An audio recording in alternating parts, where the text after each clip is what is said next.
Hello friend, welcome to my YouTube channel BB के knowledge point. अगर आप हमारे चैनल पर फर्स्ट टाइम है तो प्लीज़ हमारे चैनल को सब्सक्राइब कर लीजिए और बेल आइकन प्रेस कर लें। स्टूडेंट, आज की class very very most important होने वाली है। हम आपके लिए BA second year third semester Hindi गद्य का पूरा मॉडल पेपर लेके आओ, जिसकी इस बार आने वाले एग्जाम में सबसे ज़्यादा पूछे जाने की संभावना है। आपको बिल्कुल यहीं से तैयार कर लेना, बाहर से एक भी क्वेश्चन तैयार करने की आवश्यकता नहीं। स्टूडेंट, मैं आपके लिए BA second year third semester Hindi गद्य का पूरा मॉडल पेपर लेके आया हूँ, क्वेश्चन विद आंसर के साथ। आपको क्वेश्चन के साथ आंसर यहीं पे मिल जाएगा। बिल्कुल आपको तैयार कर लेना, बाहर से एक भी प्रश्न आपका नहीं पूछा जाएगा, बिल्कुल गारंटी है। तो स्टूडेंट, ये आपका मेजर एंड माइनर दोनों के लिए वेरी वेरी बेस्ट इंपॉर्टेंट है।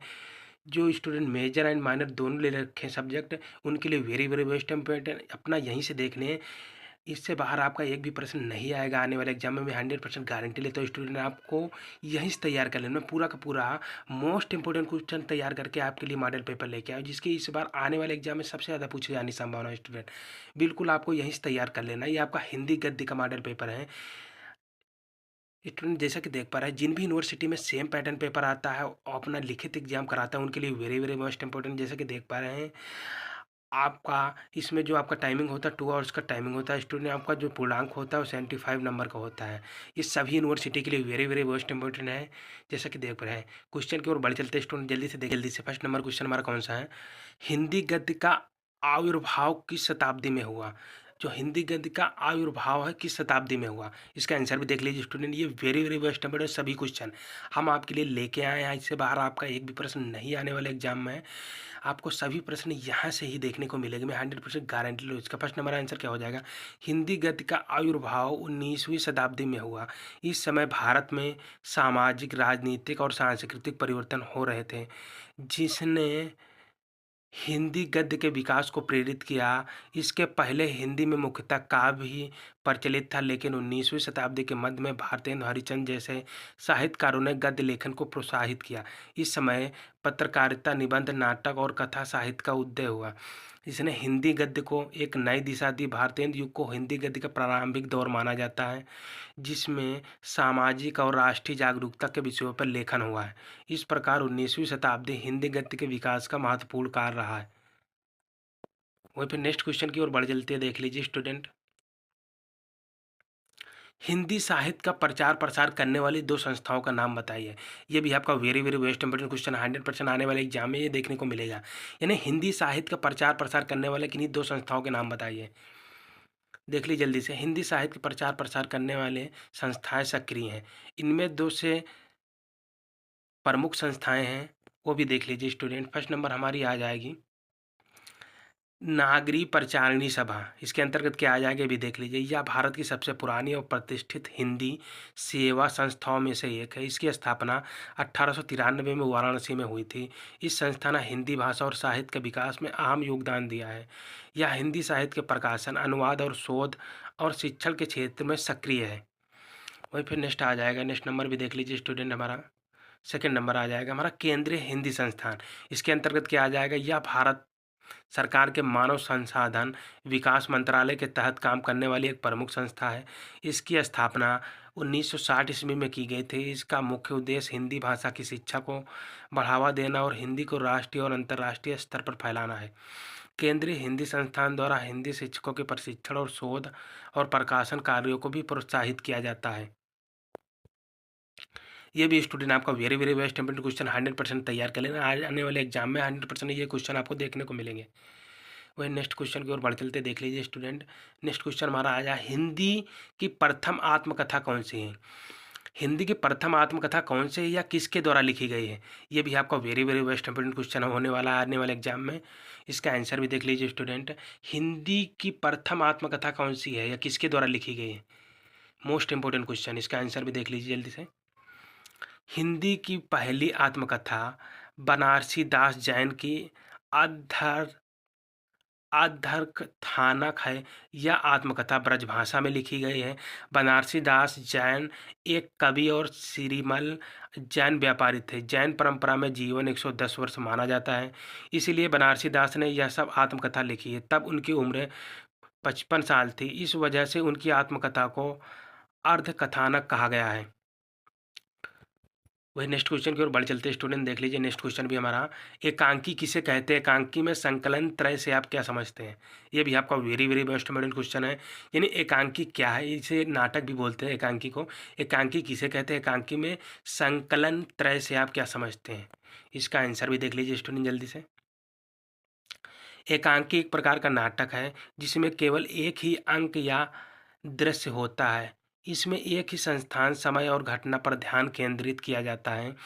एकांकी का मुख्य उद्देश्य एक ही भावनात्मक स्थिति या विचार को प्रभावी ढंग से प्रस्तुत करना होता है। इसकी विशेषता यह है कि इसमें पात्रों की संख्या सीमित होती है और कथानक सीधा, स्पष्ट और संक्षिप्त होता है।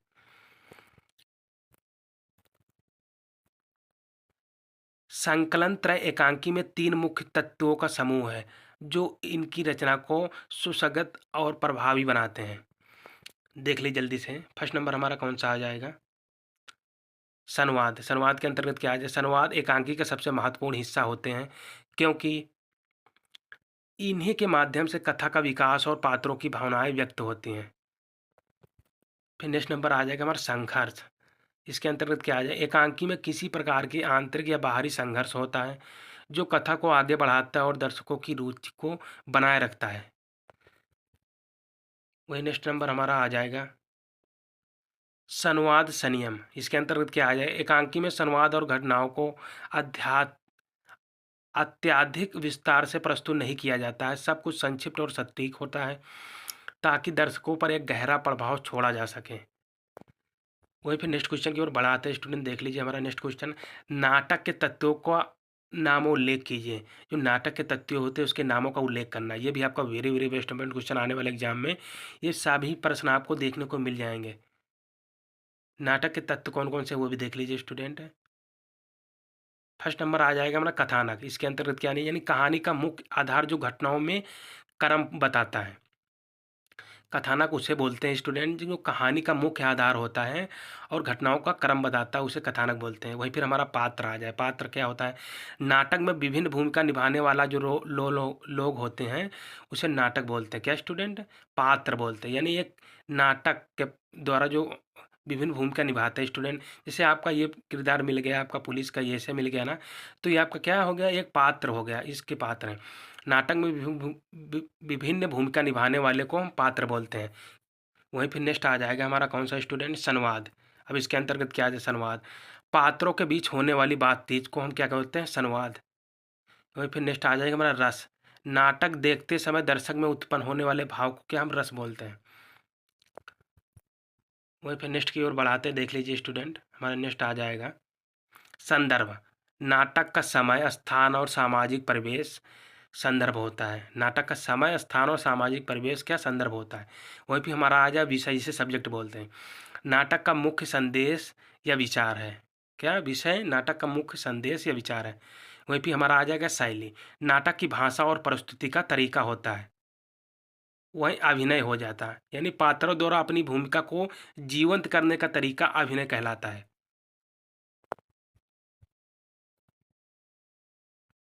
वहीं फिर नेक्स्ट आ जाएगा मंच सज्जा।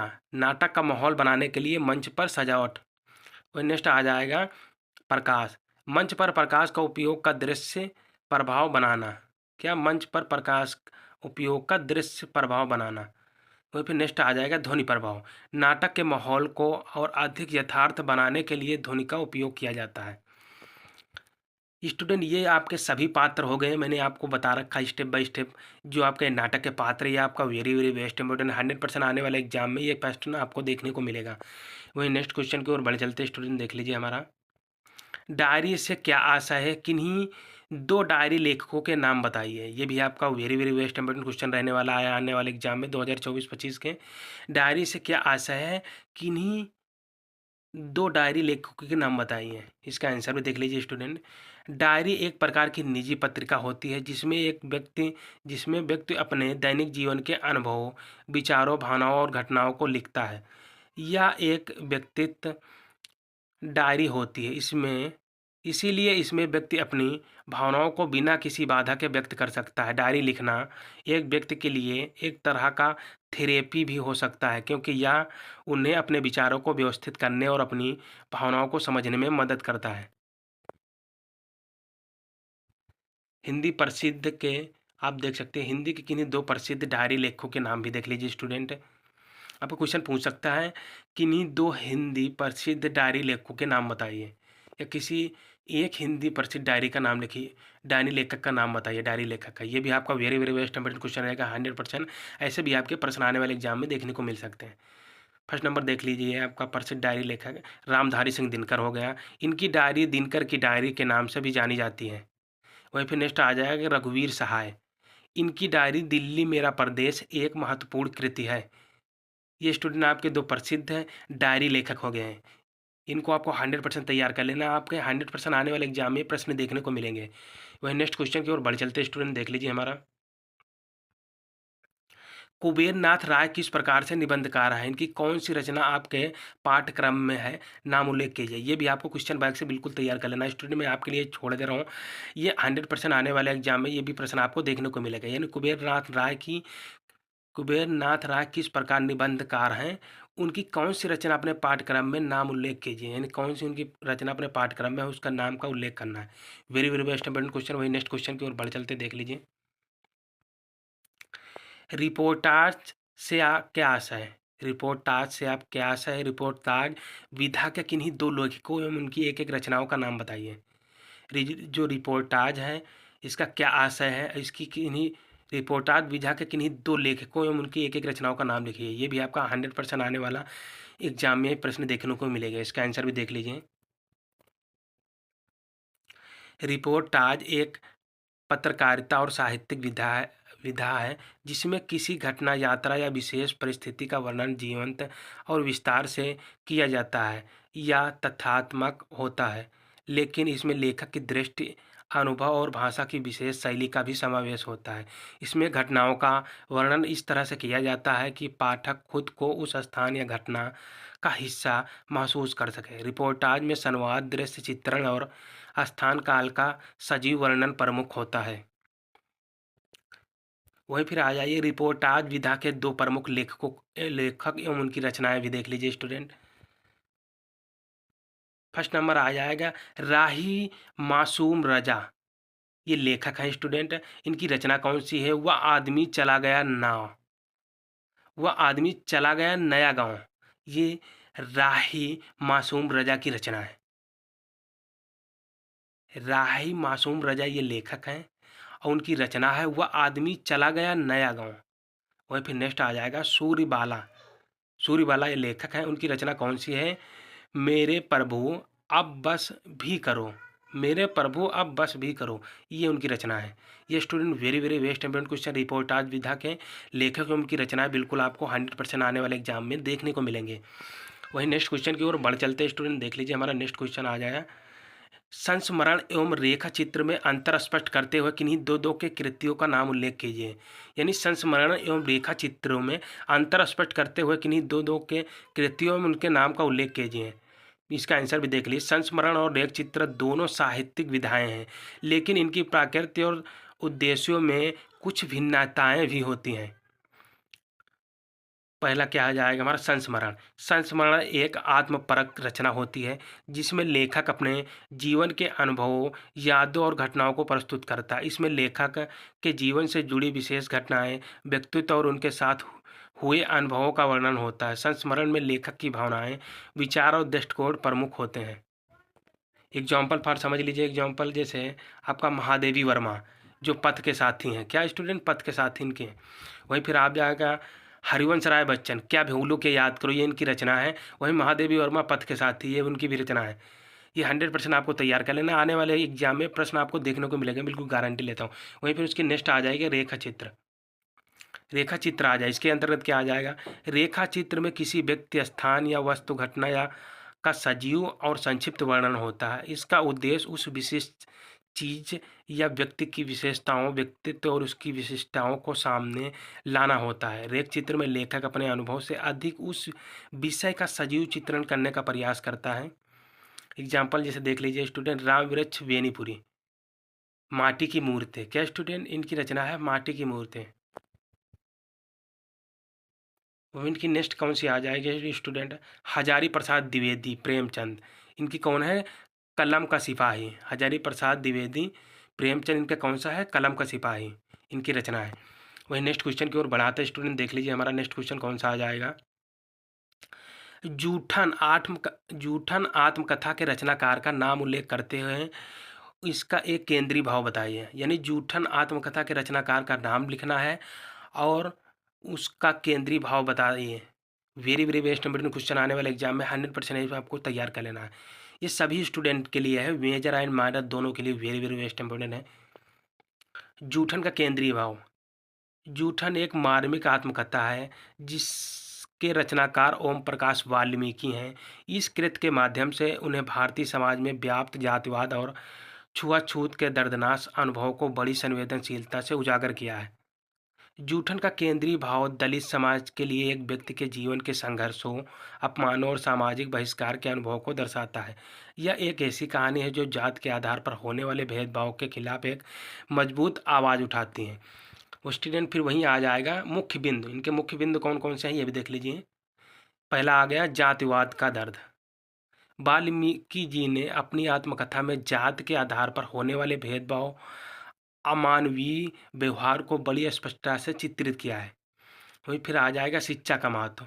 उन्होंने दिखाया कि कैसे शिक्षा ने उनके जीवन में एक नया मोड़ लाया और उन्हें जातिवाद के बंधनों से मुक्त होने में मदद की।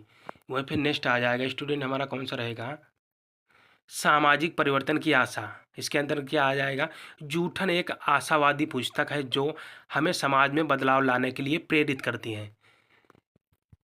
स्टूडेंट इस तरह मैंने स्टेप बाय स्टेप आपको पूरा का पूरा मॉडल पेपर जो आपका लेके आया था हिंदी गद्य का, वो मैंने आपको पूरा का पूरा मॉडल पेपर सॉल्व करा दिया स्टूडेंट। ये स्टूडेंट मेजर एंड माइनर दोनों के लिए very very best important question है। आपको बिल्कुल यही तैयार कर लेना, आपके आने वाले 2024-25 के एग्जाम में यही प्रश्न देखने को मिलेगा, बिल्कुल गारंटी लेता हूँ स्टूडेंट। बाहर से आपका एक भी प्रश्न नहीं आएगा, आपको बिल्कुल यही तैयार कर लेना है। जिन भी यूनिवर्सिटी में सेम पैटर्न पेपर आता है और अपना लिखित एग्जाम करवाता है उनके लिए very very best important student, आपको बिल्कुल यही तैयार कर लेना है। बाहर से आपका एक भी प्रश्न नहीं देखने को मिलेगा, मैं बिल्कुल गारंटी लेता हूँ स्टूडेंट। आई होप, आशा करता हूँ कि आपको हमारा वीडियो पसंद आया। अगर आपको हमारा वीडियो पसंद आए, वीडियो को लाइक करें, शेयर करें। अगर चैनल पर फर्स्ट टाइम विजिट कर रहे हो, चैनल को सब्सक्राइब करो, बेल आइकन प्रेस कर ले जिससे आने वाली नोटिफिकेशन सबसे पहले आपके पास पहुँचाए। तब तक के लिए मिलते हैं स्टूडेंट एक नेक्स्ट वीडियो में नेक्स्ट टाइम। तब तक के लिए student thank you so much.